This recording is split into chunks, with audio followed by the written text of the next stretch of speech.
నమస్కారం. లక్ష్మి చెప్పే కథలకు స్వాగతం. వీణులతో వీక్షించటానికి సిద్ధం కండి. ప్రియ సఖులు, ఇప్పుడు మనం ప్రముఖ రచయిత్రి శ్రీమతి ఆరికపూడి కోడూరి కౌసల్యాదేవి గారు రచించిన బలిదానం అనే ఓ చక్కటి కథను విందామండి. ఈ కథ 1975లో ప్రచురింపబడింది. ఇక కథ మొదలు పెట్టేస్తున్నానండి. పిల్లలు ఇక పుట్టరని దామోదరం భార్యని వదిలేశాడట. ప్రొఫెసర్ దామోదరాన్ని కానీ తులసిని కానీ ఎరిగొన్నవారు నలుగురు ఒక చోట చేరితే సమయం అంతా ఆ విషయం మాట్లాడుకోవటంలోనే గడిచిపోతుంది ఈ మధ్యన. ఇటువంటి వార్తలను సృష్టి ఆదిగా అడపాదడపా ప్రతి ఒక్కరు వింటున్నప్పటికీ మళ్ళీ ఎప్పటికప్పుడే కొత్తగా మాట్లాడుకోవటం, విడ్డూరంగా వినటం పరిపాటి. తులసితో నాకు ప్రాణ స్నేహం లేకపోయినా మంచి పరిచయమే ఉంది. మంచి మనిషి అనిపించగలిగే ప్రవర్తన, తీరు, మాట గల వ్యక్తి. చెడు నడత ఏమీ ఉన్నట్లు కనిపించదు. మరి అయినా మంచివారందరి జీవితాలు మంచిగా సుఖంగా సాగుతాయని ఏముంది? అందున మన సమాజంలో పుట్టింటి వాళ్ళు ఏమంతా ఉన్నవాళ్ళు కాదు. తులసిగా పెద్ద చదువు సంచలు లేవు. ఎలా బ్రతుకుతుందో పాపమేక అంది మిస్సెస్ రావు ఒకనాడు. ఏముంది, వదిలేసిన వాడు చచ్చినట్టు మానవ వర్తించుకోవాలిగా, ఇస్తాడు అంది సవితా బెనర్జీ తీర్మానించినట్టే. అతడా ప్రవరాఖ్యుడేమీ కాదు, పైగా శ్రీకృష్ణుడు కూడా. ఈమెక పెళ్ళై 6 ఏళ్ళైనా ఇంకా పిల్లలు లేరు. అతడు తొందరపడ్డా ఈమె తొందరపడి వెళ్ళిపోవటం ఏంటి? తనకున్న లోపానికి ఏదో అక్కడే పడుండాలి కానీ. లోకనాథం భార్య కమలానాథం తన అమూల్య అభిప్రాయాన్ని సెలవిచ్చింది. కాదు మరి, మొగాడికే ఉంది, 3వ నాటికల్లా మరొకటి దొరుకుతుంది మిస్సెస్ రావు సమర్థించింది. శ్యామల శర్మ పకపకా నవ్వింది. అయ్యో, మీకు తెలియదేమిటండి, ఇది వరకే దొరికింది. అతడితో పాటే లెక్చరర్ అట, అది కూడా అక్కడే అంది. తోటి ఆడవాళ్ళై ఉండి సాటి స్త్రీ కష్టాన్ని ఎంత కులాసాగా నవ్వుకుంటూ వ్యాఖ్యానిస్తున్నారు అని నా మనసు ఆశ్చర్యపడకుండా ఉండలేకపోయింది. అవునండి, ఆశ్చర్యంగా బొగ్గలు నొక్కుంది ఒక ఆవిడ. ఇంత చదువుకుని అంతా ఉద్యోగం వెలిగిస్తూ దానికి వీడే కానీ దొరకలేదా? ఆ కాలేజీలో పిల్లలకు కూడా ఇలాంటి పాఠాలు నేర్పుతుందేమో. ఈ చదువుకుని పెళ్లి పటాకులు లేకుండా పడున్న ఆడవాళ్ళు ఎంతకైనా తెగించి కొంపలు మాపుతారనుకోండి. ఒకటి సంసారాన్ని కూల్చి దానింట్లో దీపం వెలిగించుకుంటే అది నిలుస్తుందంటారా? ఈ సంభాషణ కొత్త దారులు తొక్కింది.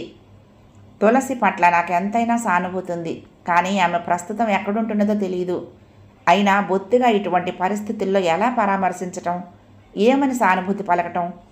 తనతో కలిసిమెలిసి స్నేహంగా ప్రవర్తించిన సాటి స్త్రీలే ఇంత లోకు చేసి మాట్లాడుతున్నారని తెలిస్తే తులసి ఏ ఆత్మహత్యకో తలపడదా?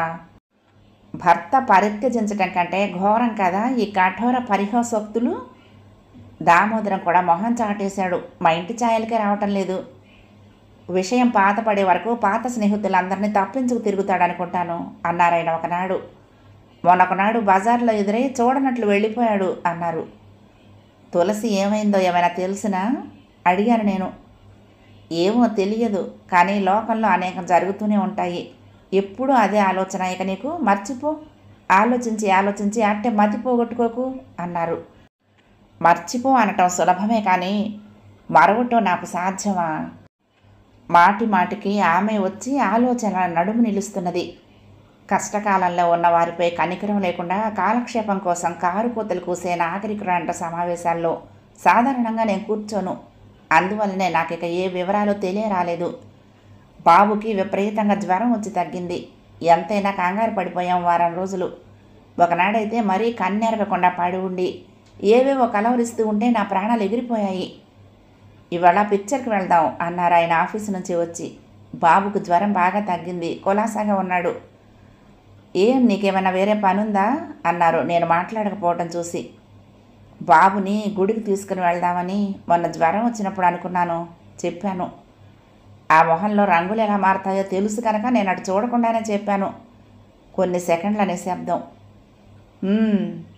ఉపన్యాసానికి నాందిగా వినవచ్చింది. అయితే డాక్టర్కి అంత బిల్లు ఎందుకు చెల్లించినట్లు? అప్పుడే తీసుకువెళ్ళకపోయావా గుళ్ళోకి అన్నారు. నేను మాట్లాడలేదు. మనం మందులు వేశాం, సేవ చేశాం, తగ్గింది. దైవకృప ఉన్నదనుకో. దేవుడు లేడని అనను, కానీ ఆ మందిరంలోనే ఉన్నాడని ఎందుకు అనుకోవాలి? నీ మనసులో లేడా? నీ ఇంట్లో లేడా? కొన్ని విషయాల్లో మేమిద్దరం ఉత్తర దక్షిణ ధ్రువాలం. అందుకే నేను వాదించదలుచుకోలేదు. నేను ఈ బూట్లు తీసివేసి చేయలేను. ఇప్పుడు పిల్లల్ని తీసుకుని నువ్వు వెళ్ళిరా దర్శనానికి అన్నారు కారు దిగకుండా.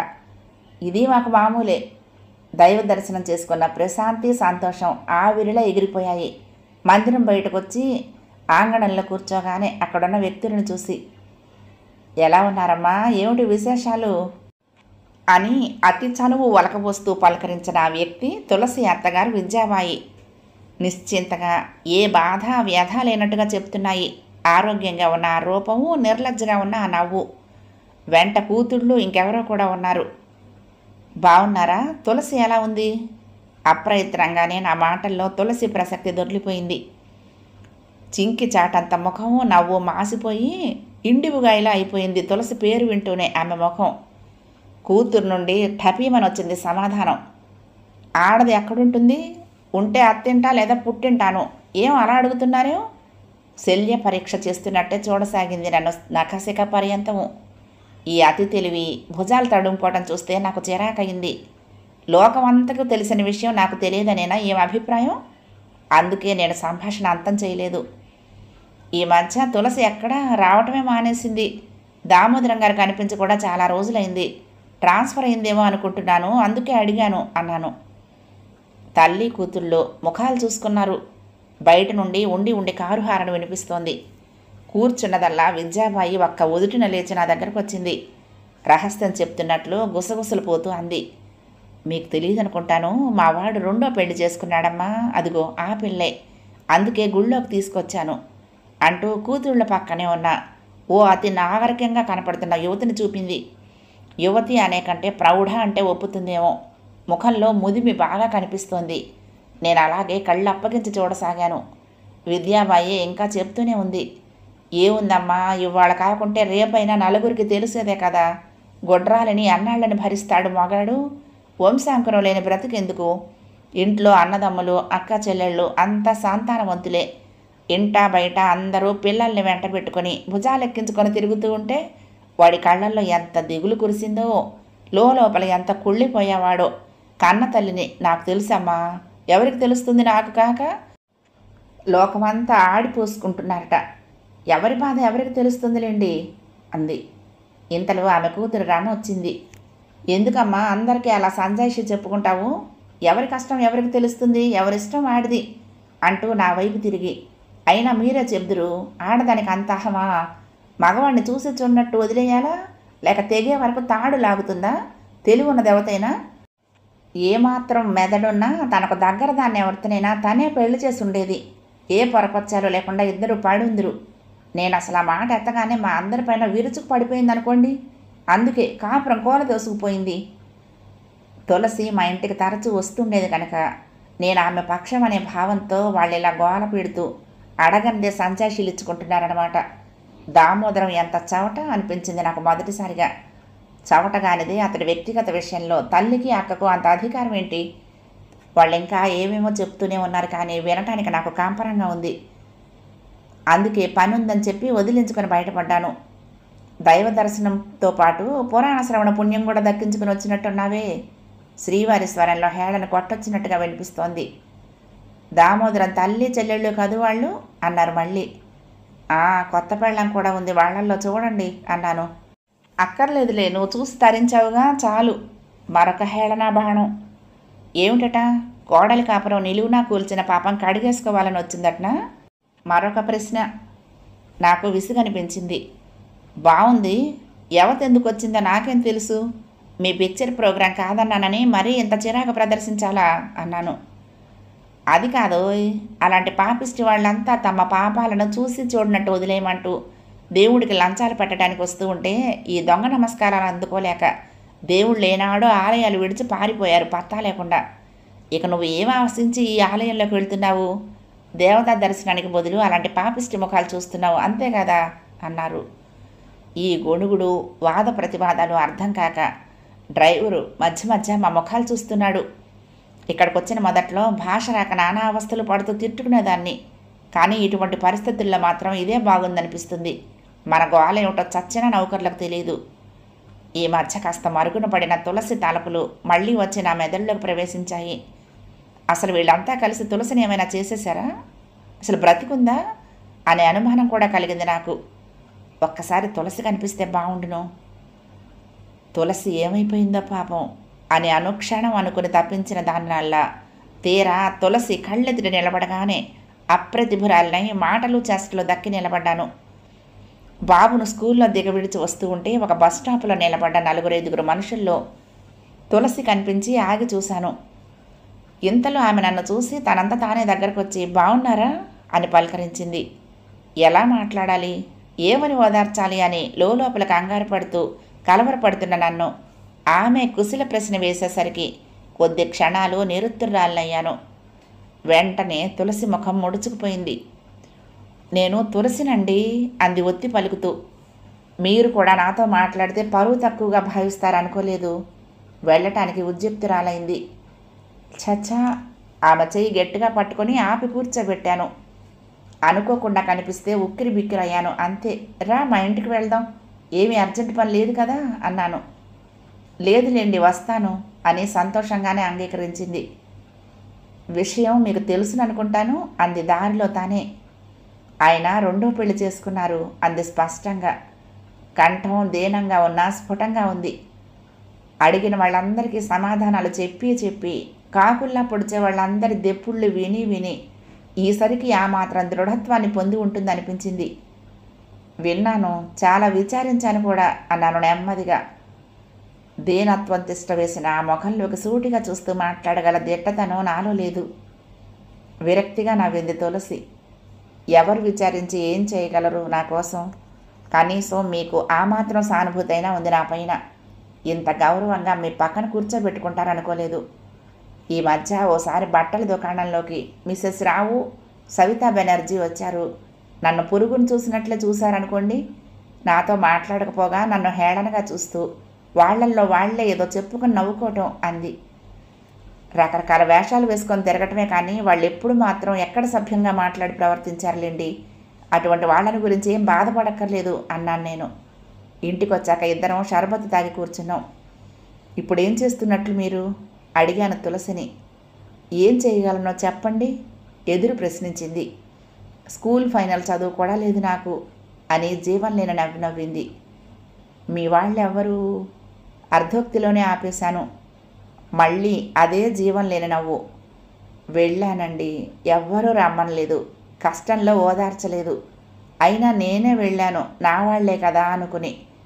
అన్నా వదినలే కాదు, తల్లిదండ్రులు కూడా ఎదురు నాకే సలహాలు ఇచ్చారు. ఎలాగోలాగా వాళ్ళు పొమ్మన్నా సరే చూరు పట్టుకుని వేళ్లాడాలి, ఆడదానివి, మళ్ళీ వెళ్ళి కాళ్ళ మీద పడు అంటూ బుద్ధులు చెప్పారు, సలహాలు ఇచ్చారు. ముళ్ళ మీద ఉన్నట్లు 2 నెలలు గడిపాను. ఇక అక్కడ ఉండలేను. ఎక్కడైనా ఏమైనా దొరకపోతుందా అని ఇలా తిరుగుతున్నాను. ఎక్కడో అనాథాశ్రమంలో వంట మనిషి పని ఖాళీగా ఉందిట, వెళ్ళి అడుగుదామని బయలుదేరాని ఇవాళ చెప్పింది తులసి. వింటున్న నాకు కడుపులో దేవినట్లే అయ్యింది. ఎన్నో సందేహాలు అడుగుదామనుకున్నాను, కానీ అడిగి నేను చేయగలిగింది ఏముంది? ఏమడిగితే తులసి ఏ విధంగా అర్థం చేసుకుని బాధపడుతుందో. హఠాత్తుగా గుర్తొచ్చినట్లు తులసి కలవరపడుతూ లేచింది. అన్నట్టు మీ వారి ఇంటికి భోజనానికి వస్తారేమో అంటూ. అవును, అయితే నన్ను రానిచ్చినందుకు మిమ్మల్ని ఏమన్నా అంటారేమో, వెళ్తాను అంది. చచ్చా, అలాంటి నీచ నైజం కాదు అంటూ తిరిగి కూర్చోపెట్టాను చెయ్యి పట్టి. కనీసం టైపు వగేరా వస్తే ఆయన కంపెనీలో ఏదైనా ప్రయత్నించి ఏదైనా వేయిద్దురేమో, ఏది దారి అన్నాను ఆలోచిస్తూ. చూశారా, ఆడదానికి చదివి ఎందుకు అంటారు. ఆ పెళ్లి కోసం ఖర్చు పెట్టిన దాంట్లో 4వ వంతైనా నా చదువు మీద వినియోగిస్తే ఈనాడు నాకు ఈ పాటలు ఉండేవా అంటున్న తులసి దుఃఖం ఆపుకోలేకపోయింది. ఇంతవరకు ఆమె ప్రదర్శించిన నిగ్రహం అంతా బూటకమని తెలిసిపోయింది. నిత్యశోకమే కదా ఇక ఈమె బ్రతుకు. ఇంతలో కారు హారన్ వినిపించింది. మరు నిమిషంలోనే ఆయన లోపలికి వచ్చారు. తులసి కంగారుగా లేచి నమస్కరించింది. నమస్కారం, ఎలా ఉన్నారు అడుగుతూ ఎదుటి కూర్చున్నారు ఆయన. ఇలాగే నెమ్మదిగా అంది కళ్ళు తుడుచుకుంటూ. భోజనం వడ్డిస్తూ అడిగాను, తులసికి మీరేమైనా పని ఇప్పించగలరా అని. ముఖంలో రంగులు మారిపోతూ ఉండగా అన్నారు, ఇంట్లో కూర్చునే వాళ్ళకి ఏం పని వస్తుంది బయట, పాపం సాయం చేయాలనే ఉంటుంది కానీ నిస్సహాయం అన్నారు. నిజమే, ఈ రోజుల్లో ఒక సామాన్య యువతికి ఉద్యోగమా? మరే వెర్రి వేషాలు వెకిలిపోకడ్లు ఉన్నది ఎవరైనా అయితే నాకు ఈ జాలి సానుభూతి ఉండకపోను. కానీ తులసి బుద్ధిమంతతనం ఎరుగున్న నా మనసు మనకెందుకు ఈ గొడవ అని విదిలించుకోలేకపోతున్నది. దామోదరం ఏమివ్వటానికి నిశ్చయమైందిట అడిగాడు మళ్ళీ. నాకు తెలియదన్నాను. పెళ్ళాన్ని వదిలేయటం తేలికే, వదిలేయగానే సరికాదు. విడాకులతో పాటు కోర్టు వారు భరణం కూడా ఇప్పిస్తారు. చస్తాడప్పుడు ఆ వచ్చే జీతం అటు ఇటు సర్దలేక అన్నారు అసహ్యం ఉట్టిపడుతూ ఉండగా. నిజమే, దామోదరం చేసిన పనిని బుద్ధి ఉన్న ఎవరూ ఆమోదించలేకుండా ఉన్నారు. నేను తులసి భోజనాలకు కూర్చున్నప్పుడు మెల్లగా ఆ సంగతి అడిగాను. అంటే మనోవర్తి మాటేనా మీరనేది? ఆమె ముఖం జేపురించింది. చాలాసేపు మాట్లాడకుండా అన్నం కెలుగుతూ కూర్చుంది. ఎందుకు అడిగానా అనిపించింది నాకు. చాలాసేపటికి మెల్లగా అంది. నేను వేరే భార్యను తెచ్చుకున్నాను, నీతో సంసారం చెయ్యను, నువ్వు అక్కర్లేదు అని నిర్మోహమాటంగా నిర్దయగా బంధం తెంచుకున్న వాడి డబ్బుతో కడుపు నింపుకుని బట్ట కట్టదలుచుకోలేదు అక్కయ్య గారు. మా అన్నయ్యతో వదినతో ఇలాగే అంటే వాళ్ళు హేళన చేశారు. ఎలా బ్రతుకుతావు మరి, ఎల్లకాలం మేమే పోషించమా అంటూ. నేనెవ్వరికీ అక్కర్లేదు, ఎవరి డబ్బు నాకు అక్కర్లేదు. కళ్ళు కాళ్ళు ఉన్నాయి నాకు, పని చేసుకుని బ్రతుకుతాను. లేని నాడు నన్ను ఆదుకోవటానికి చెంబల్ నది ఉంది, ఎత్తైన పర్వతాలు ఉన్నాయి, లోయలు ఉన్నాయి. ఎంతటి అభిమాన యువతి! అప్పుడప్పుడు వస్తూ ఉండమన్న నా మాట ప్రకారం వారానికి 10 రోజులకు ఒకసారి రావటం, పనుల్లో నాకు సాయపడుతూ ఆ రోజంతా ఇక్కడే గడిపి భోజనం చేసి వెళ్తూ ఉండటం చేస్తోంది తులసి. ఆ రోజు అలాగే వచ్చింది. ఆ రాత్రి ఎవరెవరికో డిన్నర్ ఉంది, అంచేత తల మునకలయ్యే పనిలో ఉన్నాను నేను. అమ్మయ్య వచ్చావా, ఇక నాకు భయం లేదు. 10 మంది కాదు 100 మందికైనా భోజనాలు పెట్టేయొచ్చు. ఆ ఫ్రిడ్జ్లో బఠానీలు పాలు ఇలా తీసుకొద్దు అన్నాను. సమాధానం రాక అటు తిరిగి చూశాను. ఖిన్న వదనురాలై నిలుచుంది తులసి. ఏం తులసి, మళ్ళీ ఏం జరిగింది ఆత్రంగా అడిగాను. ఇవాళ కొంచెం పని ఉంది అక్కయ్య గారు, ఇక్కడ ఉండలేను అంది చాలా దీనంగా. పోనీలే, నేను ఎలాగో సర్దుకుంటాను కానీ అలా ఉన్నావేంటి తులసి, ఒంట్లో బాగుందా? తల ఉంచుకుని జవాబిచ్చింది. బాగానే ఉంది. నాకు ఒక్క 100 రూపాయలు సర్దగలరా? భగవంతుడు అనుకూలిస్తే తిరిగి ఇవ్వగలను, కానీ నమ్మకం లేదు కదా, అందుకే అప్పుగా అడగటం లేదు. మీరు తప్ప నాకు అడగగలవారు కూడా వేరెవ్వరూ లేరు అంటున్న ఆమె కళ్ళు జలపూర్ణాలయ్యాయి. పరీక్షగా చూశాను. లోలోన చాలా అలజడితో ఉన్నట్లుంది ఆమె రూపం. ఏమిటి అసలు సంగతి? ఇస్తానులే డబ్బు, కానీ దాపరికం లేకుండా చెప్పు. అలా పీట మీద కూర్చో అన్నాను. టీ తాగి నెమ్మదిగా చెప్పసాగింది తులసి. అనాథాశ్రమంలో వంట పని ఖాళీగా ఉందంటే వెళ్ళాను, దొరికింది. అంత తేలిగ్గా దొరకటం నాకే ఆశ్చర్యం అనిపించింది. తిండి బట్ట అంతా అక్కడే గడిచిపోగా నెలకు 80 రూపాయలు ఇస్తామన్నారు. ఒప్పుకున్నాను. మా అన్నయ్య వదిన తాడెత్తున లేచారు. పరాయి పంచల్లో వంట పనికి పాకి పనికి తలొగ్గగలదానవు. మొగుడింట అణిగి మణిగి ఏ మూల దాసిదానిలో పడుంటే కాకపోయిందా? నడు, మేము తీసుకెళ్ళి మీ ఆయన దగ్గర దిగవిడిచి వస్తాము. ఆయనకు ఎలాగోలా నచ్చ చెప్తాము. మా ఇంట ఉండి ఇలాంటి కూలీ నాని పనులు చేయడానికి వీల్లేదు అన్నారు. మీరే చెప్పండి అక్కయ్య గారు, నేనేమైనా నా అంతా నేను వెళ్ళిపోయాను ఆ ఇంటి నుంచి? దీనంగా చూసింది. అయితే వాళ్లే వెళ్ళిపోమన్నారా? ఇంతవరకు ఈ వివరాలేవి నాకు తెలియవు, అందుకే సందర్భం తనే తెచ్చింది కనుక అడిగాను. ఆయన తల్లి అక్క చెల్లెళ్ళు అందరూ కూడా ఎవరు పెట్టగలిగినంత హింస వాళ్ళు పెట్టారు. నా ఎదుటే దాన్ని, అదే ఆ 2వ పెళ్ళాన్ని ఇంటికి తీసుకురావటం, తల్లి చెల్లెళ్ళు దానికి మర్యాదలు చేయటం, ఇది కూడా సహించాను. నా తరపున అడిగి ఆర్భాటం చేసి ఆరళ్ళు పెట్టే సమర్థులు ఎవరూ లేరని వాళ్ళకు తెలిసిపోయింది. నా పుట్టింటి వాళ్ళు నోరు మూసుకొని ఊరుకోవటంతో గొడ్రాలు, వంశాంకురాలు, వేరుపురుగు నిత్యం ఇటువంటి మాటలతోటే సత్కరించేవారు. అన్నింటినీ దిగమింగి ఊరుకున్నాను. నా కర్మ అనుకుని ఎదిరించి బ్రతకలేనని నాకు తెలుసు. ఎన్ని ఉత్తరాలు రాసినా అన్నయ్య కానీ నాన్నగారు కానీ జవాబు ఇవ్వలేదు. ఆడదాని బ్రతికే కష్టాలమయమని, ఎన్ని బాధలైనా ఓర్పుతో సహించగలిగిందే అయినింటి ఆడదని అమ్మ ఏమేమో రాసింది. ఏం చెయ్యను, నాలో నేను ఏడ్చి ఊరుకున్నాను. ఎన్నోసార్లు గదిలో ఆయన్ను ప్రాధేయపడి అడిగాను, ఏడ్చాను. మొదట్లో మౌనంగా ఉండిపోయేవారు. రాను రాను నిద్రపోనీయకుండా ఏంటి గోల అని అనుమానాలతో పీడిస్తున్నానని విసుక్కునేవారు. ఎంత చేసినా ఇంకా ఏదో పని చేయించేది. అర్ధరాత్రి వరకు నా చేత అత్తగారు. ఆడబిడ్డల సతాయింపులు ఎక్కువైపోయాయి. అర్ధరాత్రి వేళకు నేను వెళ్ళేసరికి ఆయన గాఢ నిద్రపోతూ ఉండేవారు. ప్రొద్దున్నే లేచేటో వెళ్ళిపోయేవారు. ఇక మాకు మాట్లాడుకునే అవకాశమే ఉండేది కాదు. ఇలా కొన్నాళ్ళు జరిగాక నాకు అసలు విషయం తెలిసింది. దయ్యగల పక్కింటి ఆవిడ చెప్పింది ఆనాడు. అయ్యో వెర్రి పిల్ల, 10 రోజుల నాడే రిజిస్ట్రార్ ఆఫీసులో పెళ్ళి అయిపోయిందే ఇద్దరికి, ఈవేళ దాన్ని ఇంటికి తీసుకొస్తాడు అంటూ. నేను పిచ్చిదానిలాగా అయిపోయాను. అందరినీ తిట్టేశాను ఏడుస్తూ. ఆ ఘోర విపత్తు రానే వచ్చింది. దాన్ని ప్రేమీలను వెంటబెట్టుకొచ్చారు సాయంత్రం. ఇల్లంతా పండుగలా ఉంది. నేను అలాగే రాయిలా కూర్చున్నాను గదిలో. మెదడు మనసు మొద్దుబారిపోయాయి. రాత్రి 9 గంటలకు పెద్ద ఆడబిడ్డ వచ్చి నన్ను గది బయటకు పిలిచింది. నేను కదలలేదు. నువ్వు కదలకపోతే బలవంతంగా ఏడ్చాల్సి ఉంటుంది, మర్యాదగా బయటకు వచ్చి వరండాలో పడుకో అంది. సిగ్గు లేకుండా ఎప్పుడు పుట్టింట పడిండే కుక్క, నా కాపురానికే గోతులు తీసావా అంటూ బల్ల మీదున్న మంచినీళ్ళ గ్లాసు విసిరేశాను. ఆమె ముఖాన రక్తం చిమ్మింది. అందరూ మూగిపోయారు. చూడరా తమ్ముడు, నీ గొడ్డుమూత పెళ్ళాం ఏం చేసిందో అంటూ రాగాలు ప్రారంభించింది.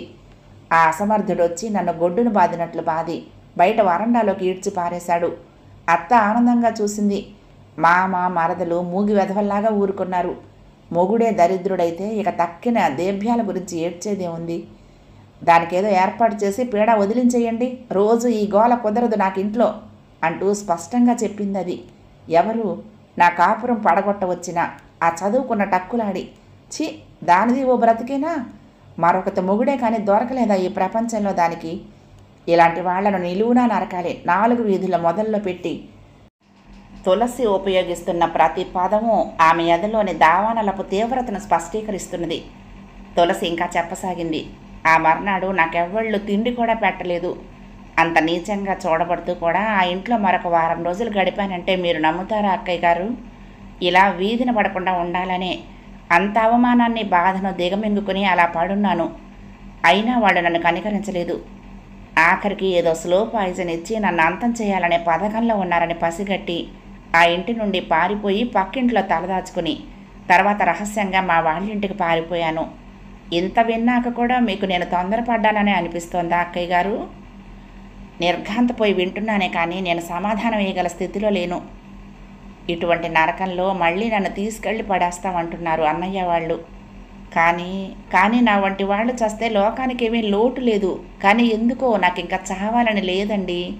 అక్కడికి వెళ్తే వాళ్ళు నన్ను చంపేస్తారు అంటూ చిన్న పిల్లల వెక్కి వెక్కి ఏడ్చింది.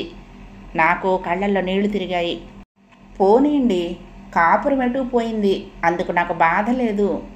ఇన్నాళ్ళు ఇటువంటి చావటకు కట్టుకున్న దాన్ని నడివీధులకు నెట్టేయగల దౌర్భాగ్యుడితో కాపురం చేశానే.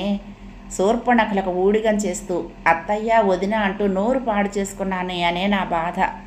ఎలాగోలాగా బ్రతుకుతాను అంటూ కళ్ళు తుడుచుకొని నవ్వింది. నాకు భయం వేసింది. భగవాన్, తులసి పిచ్చెత్తిపోదు కదా అని. మరి ఆ వంట పని ఏమైంది అని అడిగాను. ఒప్పుకున్నాను, కానీ వంట చేయాల్సింది ఆ అనాథాశ్రమంలో కాదుట. జీతం ముట్టినట్లు బట్టలు ముట్టినట్లు ఆశ్రమం రికార్డుల్లో సంతకం పెట్టాలట. పని చేయాల్సింది మాత్రం దానికి ప్రెసిడెంటో చైర్మనో ఎవడో వాడింట్లోనట. తిండి మాత్రం పెడతారు. అందుకు కూడా ఒప్పుకున్నాను. కానీ నేల చూపులు చూస్తూ చెప్పింది. మొదటి 2 రోజుల్లోనే తెలిసిపోయింది. అతడి భార్య రోగిష్టిది, మంచాన పడింది. చిన్న చిన్న పిల్లలున్నారు 4. అతడి ప్రవర్తన చాలా చెడ్డగా ఉంది. నిజానికి అతడు వంటకు మాత్రమే నియమించుకున్నట్లు లేదు. యుక్తిగా తప్పించుకుని బయటపడ్డాను అంది. ఇంకా ఏమైంది? ఇలాంటి రాబందులు గ్రద్దలు ఎన్ని తారసపడతాయో భవిష్యత్తులో. ఆ నౌకరీ కోసం బయట అడుగుపెట్టిన క్షణంలోనే పుట్టింటికి నాకు బంధం తెగిపోయింది. ఇక నేను వెళ్ళినా వాళ్ళు రానివ్వరు కదా అంది. ఇప్పుడేం చేద్దామని తులసి? ఎక్కడైనా ఓ గది తీసుకుని ఉంటాను. మరొక నౌకరీ కోసం తాపత్రయపడతాను. అందుకే మిమ్మల్ని డబ్బు అడుగుతున్నాను. తెగిన గాలిపటమైపోయిన తులసికి నేను దారి చూపలేను, సలహా ఇవ్వలేను. కనీసం ఉండటానికి ఆశ్రయం ఇయ్యలేనా? ఆలోచించాను. నాకు సాయంగానూ ఉంటుంది, తనకి భుక్తి గడిచిపోతుంది. ఎక్కడికో పోయి ఒంటరిగా ఏం బ్రతుకుతావు? ఎలా అవస్థలు పడతావు? ఏదో ఒక దారి దొరికే వరకు ఇక్కడే ఉండిపో అని నోటి చివరి వరకు వచ్చిన మాటని అణిచేశాను. ఆయన వద్దని అనరు. ఎంతో జాలిగుండ మనిషే. అయినా ఇలాంటి పనికి ముందు ఆయనతో ఒక్క మాట అనాలి కదా. అందుకే నా మనసులోని భావాన్ని ప్రతిపాదనను ప్రస్తుతానికి గోప్యంగానే ఉంచాను. సాయంత్రం వెళ్తూ గానిలే తులసి, కనీసం మధ్యాహ్నం వరకైనా ఉండు అన్నాను. ఈలోపుగా ఆయన రానే వచ్చు, లేదా కనీసం ఫోన్ అయినా చేసి మాట్లాడొచ్చుననే ఉద్దేశంతో అంగీకరించింది తులసి. ఇద్దరం చెరొక పని చేసుకుంటూ ఉండగానే టైం తెలియకుండానే 3 అయిపోయింది. నాకు చాలా బిజీ వర్క్ ఉంది, భోజనానికి రాను అని ఫోన్ చేశారాయన. పక్కనే తులసి ఉండటం వల్ల ఏం మాట్లాడటానికి లేకపోయింది. భోజనానికి రానని సాయంత్రం 3 గంటలకు ఫోన్ చేయటం ఏం మనిషి? 12 నుంచి నేను ఎదురు చూస్తూ ఉంటానని తెలీదు? విసుక్కుంటూనే ఫోన్ పెట్టేశాను. మీరు ఆయన కోసం ఎదురు తెన్నులు చూస్తూ ఉంటారని, కనీసం ఆలస్యంగానైనా మీకు ఆ విషయం చెప్పాలని అనిపించింది. అంత బిజీగా ఉన్నప్పుడు కూడా ఆయన గుండెల్లో మీరు మెదులుతున్నారంటే అదృష్టవంతులు కాదా అక్కయ్య గారు అంటున్న తులసి కళ్ళల్లో దిగులు వర్షించింది. భోజనం చేసి ఒక్క అరగంటైనా కూర్చోకపోతే వీల్లేదన్నంతగా అలసిపోయాను వాళ్ళ పనితో. తులసి ఏదో కబుర్లు చెప్తూ కూర్చుంది సోఫాలో. నేను పేపర్ చేతపట్టి ఈజీ చైర్లో ఇలా వాలానో లేదో, అలా వీధిలో కారు హారన్ వినరావటం. కొద్ది క్షణాల్లోనే బిలబిలా సీతాకొక చిలుకల బృందం లోపలికి రావటం జరిగింది. సవితా బెనర్జీ, కాలేజీలో చదువుతున్న ఆమె కూతురు కవిత, మిస్సెస్ దయాబాయి పటేల్, షీలా మల్హోత్రా, రావు, మిస్సెస్ రావు, మీనా టాండన్. హతోస్మి అనుకుంటూ లేచాను. విరామంగా కూర్చోవాలని నాకు అనిపించినప్పుడే ఇలా ఎవరో దండెత్తుతూ ఉంటారు. వాళ్ళని చూస్తూనే తులసి లోపలికి పారిపోయింది. చాలా షాపింగ్ చేశాము, సరే ఇలా మిమ్మల్ని కూడా చూసిపోదామని వచ్చాం, ఏం చేస్తున్నారు అంటూ భారీ శరీరాలను సోఫాలో చేరవేశారు. చల్లని పానీయాలను సేవించాక సంభాషణలు చిత్తం వచ్చిన రీతిని కొనసాగించారు. మేము ఇన్నిసార్లు వచ్చాము, మీరెప్పుడూ రారు మా ఇంటికి, మిస్సెస్ పటేల్ ఆరోపించింది. అసలు ఎప్పుడు ఇంట్లో మీకు ఎలా తోస్తుంది? మిస్సెస్ కవిత ఆరా. నవ్వి ఊరుకున్నాను నేను. బై షీలా ప్రారంభించింది. మిస్సెస్ దామోదరం ఎందుకలా పారిపోయింది మమ్మల్ని చూసి? డేగల లోపలికి కళ్ళు చికిలించి చూడసాగింది. నేను సమాధానం చెప్పేలోగానే సవితా బెనర్జీ ప్రారంభించింది. అసలు ఆమెకు మీకు అంత దోస్తీ ఏమిటి? మీకు ఆమె అసలు ఎలా పరిచయం అడిగింది. దోస్తీ ఏముంది, మనందరికీ ఆమె పరిచయస్తురాలే కదా, మీ అందరితో ఉన్న దోస్తీ వంటిదే ఆమెతోనూ ఉంది అన్నాను. ఈ మాట విని ఎవరి మొహం బాగులేదు. ఏమోలేండి, మొగుడు వదిలేశాక మా ఎవరిళ్ళకి రానే లేదు, మరి మీ ఇంట్లో రోజులకు రోజులు ఉంటున్నట్టు వింటున్నాము అంది షీల. ఎందుకు ఇలా మాట్లాడతారు కొందరు అనుకుంటూ నివ్వెరపాటితో చూడసాగాను నేను. తులసి వింటే ఎంత బాధపడుతుంది అనుకుంటూ. మీ ఇంట్లో ఏమైనా ఆయాక కానీ కుదిరిందా మరొక ఆమె ప్రశ్న. ఇంతలో లోపల నుంచి తులసి బాణంలా దూసుకొచ్చింది. మీ అందరిలాగా కాకిలా పొడవకుండా ఆవిడ నాకు కాస్త సానుభూతి చూపుతుంది, అందుకే ఆమె గారి దగ్గరకు వస్తున్నాను. అందులో మీరంతా అంతగా వింతగా చూసి విడ్డూరంగా అడగాల్సింది ఏముంది అంది షీలా మొహంలోకి తీక్షణంగా చూస్తూ. ఈసారి మరింత ఆశ్చర్యపడ్డాను. నలుగురు కూర్చున్నప్పుడు తలెత్తటానికి, కుర్చీలో సరిగ్గా కూర్చోవటానికే ఇబ్బంది పడిపోయే మొహమాటస్తురాలు తులసేనా ఈమె? అనుభవాలు స్వభావాలను ఎంతంత తీక్షణంగానైనా మార్చగలవు. గంగిగేవు కూడా చీల్చి చెండాడే పెద్ద పులి కాగలదు. బాగుంది, మాకేమీ కాకుల్లో పడవటానికి, ఎవరి కర్మ వాళ్ళది, ఉన్నమాట అంటే ఊలికెందుకు? షీలా సవిత గొణుక్కున్నారు. మీరేం చేస్తున్నారు ఇప్పుడు? పాపం చాలా కష్టమే వచ్చింది మీకు. మనసులో ఏముందో కానీ పైకి మాత్రం సానుభూతితోనే పరామర్శించాడు టాండన్ తులసిని. తులసి నవ్వుమోహంతోనే జవాబిచ్చింది. ఇంకా ఏం నిశ్చయించుకోలేదు. నిన్న మొన్నటి వరకు నేను ఈ అందరిలాగానే నవ్వుతూ తురులుతూ బతికాను, భవిష్యత్తుని గురించి భయమే లేకుండా. ఎప్పుడు మొగుడు చస్తాడో లేదా చచ్చిన వాడితో సమానమైపోతాడో తెలియదు కదా. ఇవాళ పచ్చగా ఉన్న చెట్టు రేపు మాడిపోతే దాని మీద పక్షులు వెనక్కి చూడకుండా ఎగిరిపోయినట్లే. సాటి ఆడదాని జీవితం నట్టేట కలిస్తే స్నేహితులు అయిన వాళ్ళు కూడా వదిలేసి ఇంకా 4 రాళ్ళు విసురుతారు. అంతేగాని ఏమో రేపు ఇదే గతి మనకు పడితే మనం ఏం చేస్తాం అనే యోచన కాస్తుంటే ఈ విధంగా మాట్లాడేవారు కాదేమో ఎవరు అంది. బాగుంది, బోడిదానికి దండం పెడితే నాలాగా వర్ధిల్లు 10 కాలాల పాటని దీవించిందిట మిస్సెస్ రావు తగ్గు స్వరంలో అన్నప్పటికీ. ఆ భాష నాకే కానీ అక్కడ మరెవరికి తెలియనిదైనప్పటికీ ఆ మొహంలోని క్రోధాన్ని బట్టి అది దూషణ భాష అని అందరికీ తెలుస్తోంది. మనకెందుకు గోలా, రండి పోదాం. అందరూ బిలబిల్లాడుతూ లేచారు. వీళ్ళంతా ఒకనాడు తులసితో సరసంగా మాట్లాడుతూ ఇంటికి రాకపోకలు సాగిస్తూ ఉండేవారే. ఎంతలో ఎంత మార్పు! మర్యాదకు గేటు వరకు వెళ్ళాను వాళ్ళని సాగనంపటానికి. మీనా కొంచెం వెనక్గా ఉండిపోయి నాతో గుసగుసగా అంది.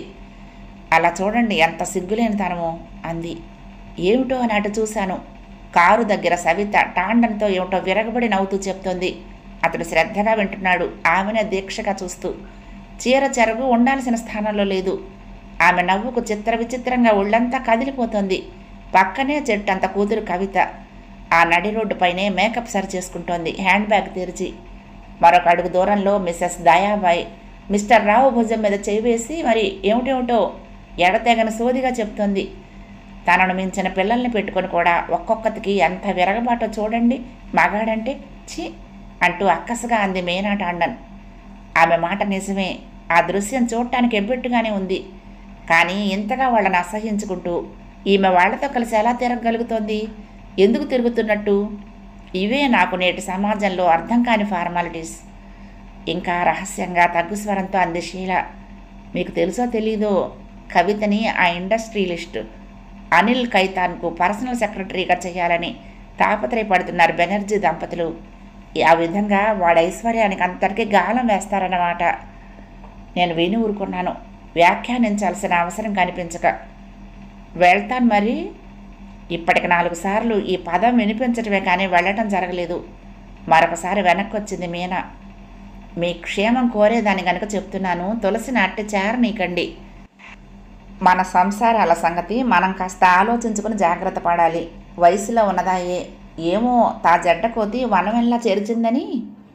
ఈ అర్ధోక్తిలో అనేక వేల సూచనలను ప్రశ్నలను నా మెదడుపై నిర్దాక్షిణ్యంగా వదిలేసి నిష్క్రమించింది మీనా టాండన్ బృందం. ఈ ఉదయమే కదా తులసిని నేను మా ఇంట్లోనే ఉండిపోమని చెప్పాలనుకున్నాను. అదే గనక జరిగితే వీళ్ళంతా ఇలాగే నోటికొచ్చినట్లు వాగి వ్యాఖ్యానించి వదంతులు లేవదీస్తారా? తులసికి ఆశ్రయం కల్పించబోయిన నా ఆలోచన మొగ్గలోనే త్రుంచివేయబడింది. మన మంచితనాలపై, నిర్మలత్వంపై మనకెంతైనా గురి నమ్మకము ఉండొచ్చు, కానీ సంఘం మాట కూడా కొంత విలువ ఇవ్వాలి కదా. తులసి నా అతిథి, ఆమెను నా ఇంట మీరెవరూ అవమానించడానికి వీల్లేదు అని వాళ్లతో స్పష్టంగా ఎందుకు అనలేకపోయాను నేను కూడా ఈ సమాజంలో ఒకతిని గనుకనా? కళ్ళు తుడుచుకుంటున్న తులసిని ఓదార్చాను. పోనెద్దు, చూసావు కదా, అసలు మేనర్స్ అనేవే తెలియవు వాళ్లకు. ఇక వాళ్ళని గురించి నువ్వెందుకు పట్టించుకోవాలి అన్నాను. దసరా మేళ ఘనంగా జరుగుతోంది ఊరి బయట మైదానంలో. ఒక ఆదివారం పిల్లల్ని తీసుకుని వెళ్ళిన మాకు అక్కడ తులసి కలిసింది చిత్రంగా. వెంట 4 పిల్లలున్నారు. ఎంతో ఆప్యాయంగా వాళ్ళకి ఐస్ క్రీములు కొనిపెట్టి రంగుల రాట్నం వైపు తీసుకువెళ్తూ ఉన్నది. నా పిలుపు వినిపించలేదు ఆమెకు. మేము అటు వెళ్ళేసరికి అక్కడ టిక్కెట్లు కొని రంగుల రాట్నం ఎక్కేసింది పిల్లలతో సహా. తెగ నవ్వుతోంది ఆ పిల్లలతో సరిగా ఆనందంగా. చూస్తున్న మాకు చాలా ఆశ్చర్యం అనిపించింది. తులసి అసలు మళ్ళీ జీవితంలో ఇలా నవ్వగలుగుతుందని నేను అనుకోలేదు. పోనీ పాపం, ఎవరో బంధువులు చేరదీసినట్లున్నారు, సంతోషంగా ఉంది అనుకున్నాను. రంగుల రాట్నం ఆగింది. దిగొస్తూనే మమ్మల్ని చూసి సంతోషంగా మనస్ఫూర్తిగా పలకరించింది. మర్యాదగా నమస్కరించింది. బాగున్నావా తులసి, ఎక్కడా రావటం లేదు అన్నాను పలకరింపుగా. ఇలాగే, ఇదిగో ఉద్యోగం దొరికింది, ఖాళీ ఉండటం లేదు రావటానికి. ఈ పిల్లల్ని రోజంతా సంరక్షణ, స్కూలుకు పంపటం తీసుకురావటం అంతా నా పని అనుకోండి. ఏదో సుఖంగానే జరిగిపోతుంది అంది. ఇంతకీ ఎవరింట్లో? నా ప్రశ్న. ఆయన పెద్ద ఆఫీసర్. ఆమె గారికి ఇంటా బయట పార్టీలు, హడావుడి తీరికే ఉండదు. ఉన్న కుర్చీ దిగరు. వంట మనిషి, మాలి, నౌకర్లు, డ్రైవరు చాలామంది ఉన్నారు. ఆయాను నేనున్నాను. బాగానే చూస్తున్నారు. నాకు సర్వెంట్స్ క్వార్టర్ ఇచ్చారు. ఏదో బ్రతుకు వెళ్ళిపోతుంది చెప్పింది. బాగానే చూస్తున్నారు, బాగానే ఉన్నాను అని 10 సార్లు చెప్పిందే కానీ ఆ కళ్ళల్లో ఏదో దిగులు కొట్టొచ్చినట్టు కనిపిస్తూనే ఉంది. ఈరోజు ఇంట్లో ఎవరో మంత్రి గారికి పార్టీ ఇస్తున్నారు, అంచేత 11 వరకు పిల్లల్ని బయట తిప్పి తీసుకువెళ్తాను. 11ంటికి కారు, డ్రైవరు వస్తారు అంది. వాళ్లను నేను చూశాను. ఊళ్ళో చాలా పలుకుబడి ఉన్నవాళ్లే. వేషభాషలు, పద్ధతులు అంతా కూడా అల్ట్రా మోడర్న్ అన్నమాట అన్నాను. అవును, మీకు తెలియందేముంది, ఎక్కువ మాట్లాడితే పిల్లలు పసిగట్టి ఇంట్లో చెప్పగల ప్రమాదం ఉంది. వస్తాను మరి అంది. అలాగే. చూడండి, మళ్ళీ వెనక్కి వచ్చింది. ఎప్పుడైతేనేం మొత్తం 200 ఇవ్వాలి నేను మీకు, మెల్లమెల్లగా తీర్చుకుంటా అంది మంద్రస్వరాన. చాలే తులసి, నేను అడిగానా? ఆ విషయం మర్చిపో. ఎక్కడో ఓ చోట నీకు కాస్త ఆలంబన దొరికింది, అదే నాకు తృప్తి అన్నాను. ఇంటికొస్తూ దారిలో అన్నాను నేను. తులసి చూస్తే బొత్తిగా పూర్వకాలపుది. ఆ ఇంట్లో అన్ని అధునాతన పద్ధతులు. ఆవిడ కూడా తాగుతుంది మగవాళ్ళతో సమంగా. 2-3 పార్టీల్లో చూశాను. తులసి ఆ ఇంట ఎక్కువ కాలం నిలవలేదేమో అన్నాను. నేను అదే అనుకుంటున్నాను. కానీ జీవితం తీసుకోవాలి కదా, నచ్చకపోతే మాత్రం ఏం చేస్తుంది పాపం అన్నారు. మా అభిప్రాయం సరైనదే, కానీ అంచనా మాత్రం పూర్తిగా తప్పని రుజువు చేసింది 15 రోజుల అనంతరం వచ్చిన తులసి. వస్తూ పిల్లలకు పళ్ళు బిస్కెట్లు తెచ్చింది. ఎందుకు ఇవన్నీ తులసి అని కోప్పడ్డాను. కష్టకాలంలో ఆదుకున్నందుకు అంది. ఏం ఆదుకున్నాను? 4 రోజుల ఆశ్రయం కూడా ఇయ్యలేకపోయాను ఈ కాకి మూకకు జడిసి అన్నాను. ఇలా వచ్చేంత తీరిక ఎలా దొరికింది అడిగాను. వారంతా ఎక్కడికో ఊళ్ళు చూడటానికి వెళ్తున్నారు. 4 రోజులు నాకు తీరికే. మరి పిల్లల్ని చూడటానికి వెంటనే అక్కర్లేదా అడిగాను. ఏమోనండి, వారివన్నీ చిత్రమైన పద్ధతులు. మరొక 2 కుటుంబాల వారు వీరు కలిసి 2 కార్లలో వెళ్తారు. ఖాళీ లేఖన అంటే కాదు, అక్కడ జరిగేవి నౌకర్లకు తెలియరాదని అనుకుంటాను అంది. ఏం జరుగుతాయి తులసి అర్థం కాక అడిగాను.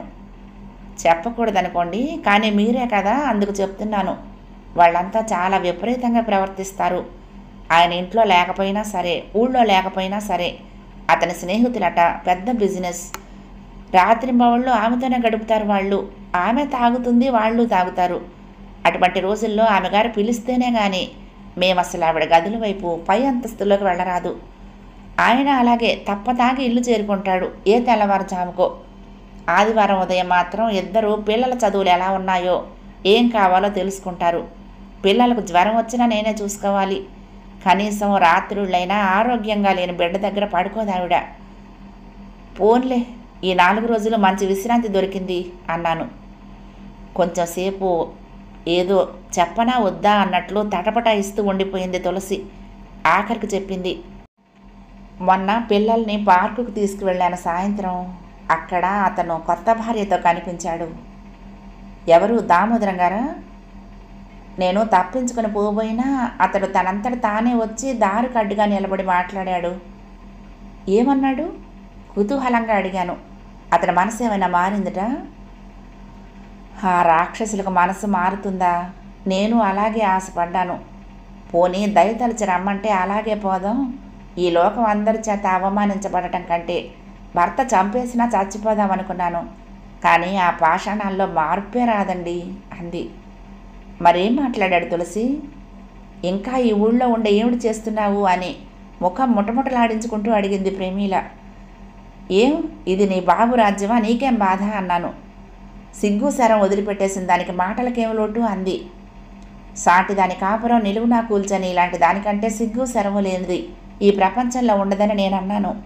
అప్పుడు అతను కల్పించుకున్నాడు. ఓ, కారు, డ్రైవరు, మంచి బట్టలు, గొప్పవాడినే పట్టావే అన్నాడు హేళనగా. ఎటో పోరాదు, ఎందుకు ఇక్కడ ఈ కూలీ నాలి చేస్తూ నా పరువు తీయటం? నెల్లాళ్లలో పోకపోయావంటే నువ్వు ఈ ఊళ్ళో ఎలా ఉంటావో చూస్తా అన్నాడు బెదిరింపుగా. నేను మాట్లాడకుండా వెళ్ళిపోయాను. పిల్లలు డ్రైవరు చూస్తున్నారన్న భయంతో. చెప్తున్న తులసి ముఖం జేపురించింది. పెదిమలు కంఠం ఆవేశంతో వణకసాగాయి. పిల్లలు కలగకపోవటం నా దోషమా? నిర్దయగా నన్నే ప్రపంచంలో తోడేళ్ల నడుమ వదిలేసి పైగా పరువుగా బ్రతకమంటున్నాడు. ఎలా పరువుగా బ్రతికేది? వలవలా ఏడ్చింది. ఆర్ద్రంగా చూడటం మినహా నేను చేయగలిగిందేముంది? పరువు కావాలి కదూ వాడికి. గబగబా కళ్ళొత్తుకుని మాట్లాడుతున్న తులసి కళ్ళల్లో నేనెన్నడూ చూడని కక్షా క్రౌర్యాలు కనపడి నా మనసు అలజడి చెందింది. చూడండి, వాడి పరువు నిలువునా తీస్తాను, నా కక్ష తీర్చుకుంటాను. ఎలా పరువు మర్యాదలతో బ్రతుకుతాడో, ఎలా కొత్త పెళ్ళంత కులుగుతాడో నేను చూస్తాను. వెర్రిది కోపంలో ఏదో అంటుంది, కానీ నిరాధారురాలైన అబల ఏమిటి చేయగలదు? ఇనుప స్తంభం లాంటి మగవాణ్ణి. ఆ 4 రోజులు ఆ మాట చాలాసార్లు అంది తులసి. మర్చిపో తులసి, ఏదో వాగాడు పోని అని నేను సమాధానపరచపోయానే కానీ సలహా ఇచ్చినంత తేలిక కాదు అనుభవించటం. అన్నంత పని చేశాడు దామోదరం. ఏం చేశాడో, ఎవరి చేత చెప్పించాడో తెలియదు, కానీ తులసి పనిచేస్తున్న ఇంటి యజమానురాలికి తులసిపై అయిష్టము అనుమానము ఏర్పడిపోయాయి. ఫలితంగా తులసి ఉద్యోగం ఊడిపోయింది. ఎటుపోయిందో ఏమో, తులసి మా ఇంటికి రాలేదు. ఎక్కడా కనిపించనూ లేదు. కొన్నాళ్ళు అనునిత్యం జ్ఞప్తికొచ్చేది. క్రమక్రమాన అప్పుడప్పుడు ఎప్పుడైనా జ్ఞాపకం వచ్చేది. ఆ రోజు దీపావళి. తులసి ఎంతైనా జ్ఞాపకం వచ్చింది. దీపావళికి, హోలీకి ఆమె పిల్లలందరికీ ఏవేవో బహుమానాలు ఇచ్చేది పాపం. పిల్లలు లేక ప్రేమ కొద్దీనో మరెందుకో రాత్రి బాణసంచాల హడావుడయ్యాక ఊళ్ళో ఎవరెవరి నుండి ఆహ్వానాలు వచ్చాయా అని ఓసారి ఆహ్వాన పత్రికలన్నీ తీసి చూశాము. లక్ష్మీ పూజకు ఆహ్వానం అనేక మంది నుండి. మార్వాడీలు ఈరోజు పూజ చేసి ఖాతాలవి అన్నీ కొత్తగా మొదలు పెడతారు. ఆనందలాల్ బసంత్లాల్ అనే అతని నుండి ప్రత్యేకమైన ఆహ్వానం. ఆ రాత్రి 12 గంటలకు పార్టీ. క్యాబరే డాన్సులతో ప్రారంభోత్సవం చేస్తున్నాడు కొత్త హోటల్కి. ఎవరబ్బా ఈ ఆనందలాల్? బొత్తిగా ముక్కు మొహం తెలియదే. ఇంత పనిమాల ఆహ్వానించాడు. కాసేపు ఆలోచించాము. ఎవరైతేనేమిలే, కొత్తగా పోష్ హోటల్ ప్రారంభిస్తున్నట్టున్నాడు. పద, పూజలు ఎప్పుడు ఉండేవే, క్యాబరే చూద్దాం అన్నారు బావారు. అయ్యో కాదు మరి, వెళ్ళండి వెళ్ళండి అన్నాను చిరుకోపంతో. ఏం, నేను నీతో గుళ్ళు గోపురాలకు రావటం లేదు, నువ్వు రావాల్సిందే, త్వరగా తయారుగా అన్నారు. ఆహుతుల్లో మాకు పరిచయం ఉన్నవారు, తెలిసిన వారు చాలామంది ఉన్నారు. సవితా బెనర్జీ బిజినెస్ ఎగ్జిక్యూటివ్స్ అందరితోనూ పూసుకు తిరుగుతూ మాట్లాడుతోంది. ఏమిటేమిటో కూతుర్ని పరిచయం చేస్తోంది. ఈవిడ కూతుర్ని కూడా వెంటేసుకొచ్చిందండోయ్, పెళ్లి కాని దాన్ని. మరొక సీతాకొక చిలుక చాటుగా విమర్శిస్తోంది. అంతటి సందట్లోనూ తులసిని జ్ఞాపకం తెచ్చే వ్యక్తులు వచ్చారు. వాళ్ళు ఇటు దామోదరం, ప్రేమీల, అటు ఆమె కొన్నాళ్లుగా ఆయాగా పనిచేసిన ఇంటి దంపతులు. హోటల్ యజమానిని ఊరిలోని పెద్ద తలకాయ ఒక అతడు చాలా ఘనంగా పరిచయం చేశాడు. కేవలం ప్రజాసేవకే ఆ హోటల్ ప్రారంభించాడట. చాలా బాగుందనిపించింది ఆ వాక్చాతుర్యం. డ్రింక్స్ సరఫరా అవుతున్నాయి. తర్వాత హోటల్ యజమాని క్లుప్తంగా అందరి సహకారాన్ని, గుర్తింపును కోరుతూ ఎల్లప్పుడూ తన హోటల్కి వచ్చే కస్టమర్స్కి చక్కటి సేవ చేస్తానని వాగ్దానం చేస్తూ అతిథుల గౌరవార్థం ఆనాడు సిటీకే కొత్తదైన గొప్ప క్యాబరే డాన్సర్ని తెచ్చానని సగర్వంగా చెప్పుకున్నాడు. వెంటనే లైట్లారిపోయి ఎర్ర లైట్లు ఫోకస్ అవుతూ ఉండగా నెమలిలాగా అడుగులు వేస్తూ ప్రవేశించింది. నెమలి పింఛం వగైరా ధరించి ఉన్న ఆ నాట్యకత్తె, మెరిసే చెంకీ దుస్తులు. అందరూ ఆత్రంగా చూస్తూ ఉండగా వాద్యాలు మ్రోగసాగాయి. ఆమె డాన్స్ ప్రారంభించింది. చూసిన కొద్దీ ఆ ముఖం ఎంతో పరిచయంగా కనపడసాగింది నాకు. కానీ కనురెప్పల దగ్గర నుంచి విపరీత అలంకరణలో ఉన్న ఆ వేషంలో గుర్తించడం కష్టం కదా. పాట చాలా భావయుక్తంగా ఉంది. మంద్రంగా ప్రారంభమై తారాస్థాయిని అందుకుంది. ఆమె దామోదరం కళ్ళల్లో కళ్ళు పెట్టి అతడి చెంప మీద ఒక్కడి కొట్టింది సుతారంగా. లైట్ రంగు మారింది. ఒక ఒలువ తొలగింది. కొత్త చరణం మొదలుపెట్టింది. చరణం ముగిస్తూ దీర్ఘం తీస్తూ మా ఎదుటి టేబుల్ పైకి వచ్చి కూర్చుంది, వాయిద్యాలకు అనుగుణంగా శరీరం తమాషాగా తిప్పుతూ. ఆమె తులసి కదూ? మెల్లగా అన్నాను, తన్మయమే చూస్తున్న తనతో. ఎక్కడా? చుట్టూ ఉన్న అందరి వైపు చూడసాగారాయన.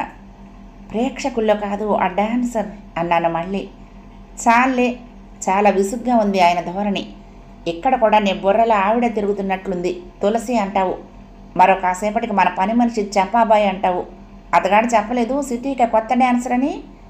నాకు నోరు మూసుకోక తప్పింది కాదు. కానీ నా అనుమానం అలాగే ఉండిపోయింది. ఇంతగా ఆమె పోలికలున్న ఈమె ఎవరబ్బా? మరొక చరణం పూర్తి చేసి మళ్ళీ అలాగే కొందరి దగ్గరికి వెళ్తోంది. నన్ను గుర్తుపట్టారా అన్నట్టుగా ఆ పాటలో ఆఖరణ వెర్రిగా ఊపింది శరీరాన్ని. 6 మగ డాన్సర్స్ తమ చేతులతో ఆమెను పైకెత్తి పట్టుకున్నారు. చప్పట్లు మిన్నంటాయి. నాట్యం ముగిసింది. చిన్న చిన్న 2 పేలికలు మాత్రం మిగిలాయి నాట్యకత్త శరీరంపై. లైట్లు వెలిగాయి. ఇంతవరకు మిమ్మల్ని ఆనంద సాగరంలో ముంచెత్తిన నాట్య శిరోమణి శ్రీమతి తులసి అంటూ ప్రకటించాడు హోటల్ యజమాని. ఆమె నవ్వుతూ అందరికీ నమస్కారాలు చేసి చేసి నిష్క్రమించింది లోపలికి. ఇదేంటి? అందరి కళ్ళల్లో, ముఖాల్లో ఒకే ప్రశ్న తాండవిస్తోంది. తులసా, చంపాబాయా అంటూ విసుక్కున్న ఘనులు కిమ్మనలేదు. ఒక్కసారి పరిస్థితులందరి కళ్ళు దామోదరం వైపు తిరిగాయి. అతడు, ప్రేమీల వడివడిగా పారిపోతున్నట్టే పోతున్నారు, వెనకేదో తరుముకొస్తున్నట్లు. ఇలాంటి లొసుగేదో లేందే ఆ మొగుడెందుకు వదిలేస్తాడు? నేనప్పుడే అనుకున్నాను, ఎవడో బాగా డబ్బున్న వాణ్ణి పడుతుంది సుమా అని. సవిత, ఆమె బృందం సభ్యులు ఒక్కొక్కరే తమ తమ అమూల్య అభిప్రాయాలను వెలుబుచ్చసాగారు. తల మునకలయ్యే ఆశ్చర్యంలో వెలుపలికి వస్తూ ఉండగా ఒక బేరర్ పరుగున వచ్చి ఒక ఉత్తరం నా చేత ఉంచి వెళ్ళిపోయాడు. తులసీజీ అని మాత్రం చెప్పి. ఇంటికి వెళ్ళి చదవండి అని ఉందే కవర్ పైన. నా ఆత్రం వర్ణనాతీతం. ఇల్లు చేరగానే ఇంకే పని చూడకుండా ఆతృతతో కవర్ విప్పాను. తాను కుతూహలంగా వచ్చి పక్కనే నుంచొని చదవసాగారు. దీదీ నమస్తే. నన్ను గుర్తుపట్టినా ఇది ఎలా సంభవం అనుకుంటారు మీరు. నేను తులసిని. ఇక్కడికి ఈ అవతారంలో ఎలా వచ్చాను అన్నది వివరంగా చెప్తే చాలా అవుతుంది. క్లుప్తంగా చెప్తాను. మనస్సాక్షిగా చెప్తున్నాను. నేను ఎంతో పవిత్రంగా బుద్ధిగా బ్రతుకుదామని అనుకున్నాను. ఈ విశాల ప్రపంచంలోకి ఒంటరిగా నెట్టివేయబడినప్పుడు చాలా రోజులు అందుకే పోరాడి అలసిపోయాను. ఎన్నో నౌకరీలు మారాను కొలది నెలల్లోనే. నేను ఆయాగా పనిచేసిన ఇంటికి కూడా ఓ నమస్కారం కొట్టిపోదును. ఆనాడు పార్కులో దామోదరం అతడి కొత్త భార్య నన్ను అలా బెదిరించి ఉండకపోతే నేను సర్వనాశనమే కావచ్చు. కానీ కక్ష తీర్చుకోవాలనే ప్రతిజ్ఞ పట్టాను. అందుకే త్రాగుబోతూ నీతి నియమాలు లేనివాడు అయిన ఆ ఇంటి యజమాని నుండి నన్ను నేను రక్షించుకోవాలని ప్రయత్నమే చేయలేదు. సవితా బెనర్జీ ద్వారా దామోదరం ఇంటి యజమానురాలి మనసులో విషం కురిపించాడు. ఫలితంగా ఆమె నాకు ఉద్వాసన చెప్పింది. కానీ యజమాని మాత్రం రహస్యంగా నన్ను వేరే ఇంట ఉంచాడు. కొన్ని రోజులకు అతనే నన్ను హోటల్ యజమానికి అప్పగించాడు. ఇప్పుడు నా ఆరాధకులు ఎందరో పరువుగా బ్రతకాలంటే కష్టం, కానీ ఇలాంటి జీవితానికి ఎంత సుఖమో. తర్వాత ఏ నరకానికైనా పోనీయండి, పర్వాలేదు. దామోదరంపై కక్ష తీర్చుకున్నాను చూసారా. నేనే మీ అందరికీ ఆహ్వానాలు పంపింది. నా అదృష్టం కొద్దీ అందరూ వచ్చారు. ముఖ్యంగా దామోదరం కొత్త భార్యతో వచ్చాడు. మహా ప్రొఫెసర్ని గనక ఎవరో ఇంత ప్రత్యేకంగా ఆహ్వానించారని విర్రవీగుతూ వచ్చినట్లున్నాడు పాపం. నన్ను గుర్తుపట్టాడు. ఎలాగా? మీ అందరి సమక్షంలోనూ. అదే నాకు కావాలి. ఇప్పుడు ఏమైంది అతడి పరువు? నన్ను ఊళ్ళో ఉండనేనన్నాడు కదూ, ఇప్పుడు తానెలా ఉంటాడిక్కడ? నా చుట్టూ ఎంత బలగం ఇప్పుడు. నన్ను అతడు ఏమీ చేయలేడు. ఇది దామోదరం పెళ్ళాంరా అంటాడు చూసిన ప్రతివాడు. నన్ను అతడు అనుభవింపచేసిన నరకయాతనకు ప్రతిఫలం ఈ చిత్రహింస. పాపపుణ్యాల సంగతి నేను ఆలోచించనిక. ఈ అవమానం వాడొక్కడికే కాదు, ఆ కొత్త భార్యకు, తల్లిదండ్రులకు, తోబుట్టువులకు, ఇంటి మొత్తానికే అవమానం. నిష్కారణంగా అన్యాయానికి గురైన నా వంటి అభాగినులంతా ఇలాగే తమ తమ జీవితాలను బలిదానం కావించుకుంటేనే కానీ ఈ అభినవ నరకాసురుల పీడ తగ్గదు, శూర్పణఖల పొగరు అణగదు. మీరు నన్ను క్షమించినా క్షమించకపోయినా అర్థం చేసుకోగలరు నా ఎదలోని దావానలాన్ని. అందుకే ఇంత వివరంగా నా స్థితిని విసిద్ధపరుచుకున్నాను. నా బ్రతుకు హీనమైపోయిందని నాకు తెలుసు. నాకు కుక్కచావే ప్రాప్తించవచ్చు, కానీ ఆఖరి క్షణాన మాత్రం మిమ్మల్నే, నా దీన దశలో ఆదుకున్న మిమ్మల్నే తలుచుకుంటాను. అక్కయ్య గారు, ప్రస్తుతం నేను కొత్త తులసిని. మరణించిన పాత తులసి కొరకై సానుభూతితో, నిండు మనసుతో ఒక కన్నీటి చుక్క రాల్చగలరు కదూ. ఈ విధంగా బ్రతుకుతున్న నేను ఇక మీ ఇంట అడుగుపెట్టే అర్హత కోల్పోయానని తెలుసు. అందుకే ఈ లేఖ. ఇంకెప్పుడు ఇలా విసిగించను. సెలవు. జీజాయిజీకి నమస్కారాలు. చిరంజీవులకు నా ముద్దులు. తులసి. కథ సమాప్తం. ప్రియ సఖులు, ఈ కథ మీకు నచ్చితే తప్పకుండా లైక్ చేయండి, షేర్ చేయండి, కామెంట్ చేయండి, సబ్స్క్రైబ్ చేసుకుని నన్ను ఎంకరేజ్ చేయండి. ఉంటానండి. ప్రేమతో లక్ష్మి. కృష్ణాతీరం దుర్గమ్మ సన్నిధానం. నమస్తే.